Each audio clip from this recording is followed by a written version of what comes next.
Faith Dubé se retrouve malgré elle au centre de toute une polémique. La fillette de 4 ans a mis la main sur un flacon de médicaments homéopathiques.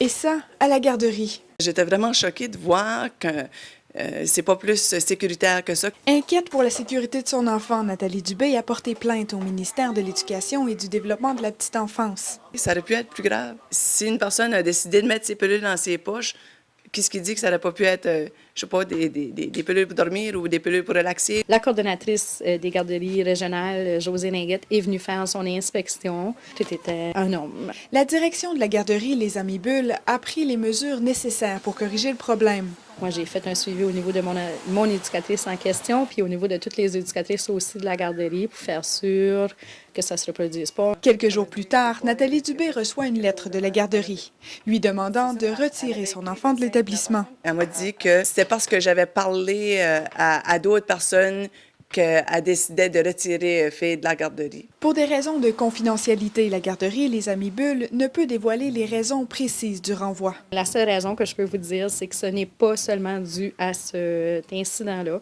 On a un contrat quand les enfants sont enregistrés au niveau de la garderie. Malheureusement, les parents de cette petite fille-là n'ont pas suivi tous les termes du contrat. Mais la mère de Faith reste convaincue que les événements sont liés. Ça me choque de voir que c'est ma fille qui paye pour l'erreur d'une éducatrice. Aujourd'hui, Nathalie Dubé doit trouver une autre garderie pour sa fille.